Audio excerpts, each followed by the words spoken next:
I love you, O Ramadan. How swiftly you are slipping away from us.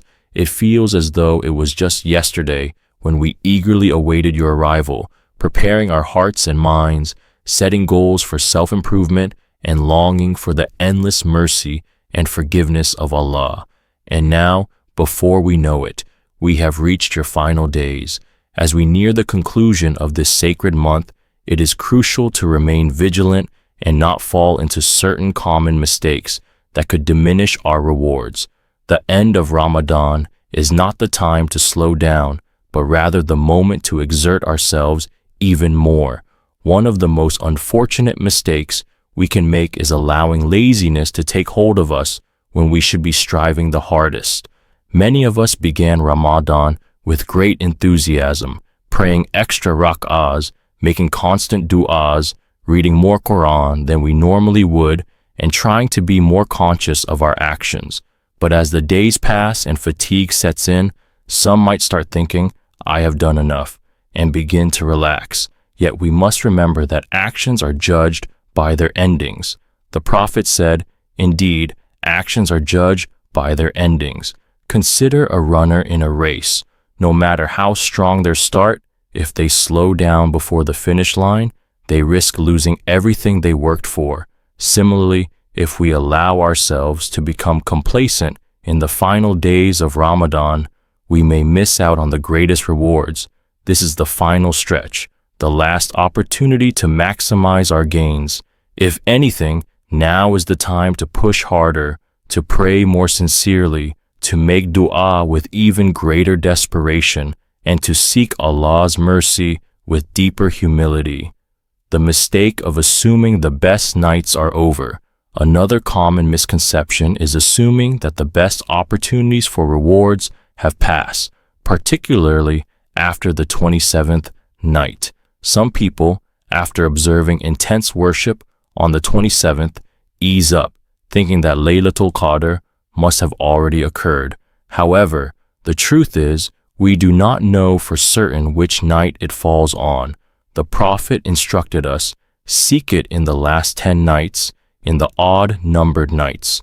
While many scholars lean towards the 27th night being Laylatul Qadr, there is no absolute certainty. It could very well be the 29th, or even another night within the last 10. Imagine standing before Allah on the Day of Judgment and realizing that Laylatul Qadr was actually on the 29th night, but you had already given up after the 27th. How tragic would it be to miss out on the reward of more than 83 years of worship just because we assumed the opportunity had passed? A wise believer treats every night in the last 10 as a potential night of decree. Each night should be approached with full sincerity, full devotion, and full hope in Allah's mercy.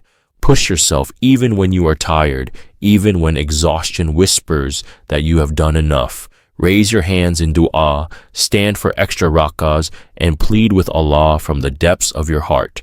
This could be the night that changes your destiny forever. The sad mistake of returning to old habits. Perhaps one of the saddest mistakes is treating Ramadan as a temporary phase instead of a transformational experience. Some people, once Ramadan ends, return to their old habits as if nothing ever changed. Ramadan is meant to be a training ground, a period that shows us we are capable of improvement. It proves that we can pray on time, control our desires, guard our tongues, avoid sins, and build a deep connection with Allah. But the real test is what happens after Ramadan. Will we hold on to what we have learned, or will we let it slip away? Allah does not expect grand, unrealistic efforts from us, but He does love consistency. The Prophet said, the most beloved deeds to Allah are those that are done consistently, even if they are small. Even if we cannot maintain the same level of worship as in Ramadan, we should at least keep up the habits we develop. Do not abandon the Quran after Ramadan. Do not become negligent in your salah. Do not allow the connection you built with Allah to fade. If you are able to lower your gaze, guard your tongue, and avoid sinful actions during Ramadan, then you can continue to do so after Ramadan as well. Misunderstanding the celebration of Eid. Eid is a beautiful gift from Allah, a day of joy and gratitude. However, many people make the mistake of celebrating it in ways that displease Allah. Some, in their excitement, fall into heedlessness, missing prayers, engaging in inappropriate entertainment, and indulging in activities that contradict the spirit of Ramadan. Eid should be a continuation of the spiritual elevation we experience in Ramadan, not a return to heedlessness. Do not let Shaitan deceive you into undoing all the good you built throughout the month. Celebrate with happiness, but within the boundaries of what is halal. Spend time with family, give charity, and most importantly, keep your prayers intact. The best way to celebrate Eid is with gratitude, thanking Allah for allowing us to witness and benefit from Ramadan. Losing hope in Allah's mercy. One of the greatest mistakes a person can make is losing hope in Allah's mercy. Some may feel regret, thinking they did not do enough in Ramadan. Perhaps they missed some prayers, did not recite as much Quran as they intended, or struggled with maintaining focus in worship. But know this, Allah's mercy is far greater than our shortcomings.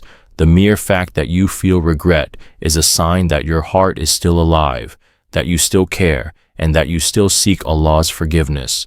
Do not let Shaitan trick you into despair. Allah says in the Quran, "Do not despair of the mercy of Allah. Indeed, Allah forgives all sins." Quran 39:53. Even if you feel like you could have done more, these final moments of Ramadan are your chance. Seek Allah's forgiveness sincerely, make dua with humility, and ask Him to accept whatever little you have done.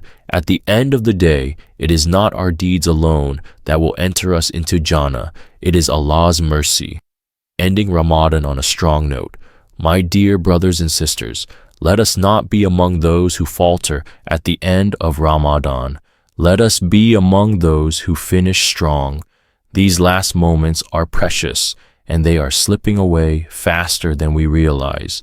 Imagine this is your final Ramadan. Would you not give it your all?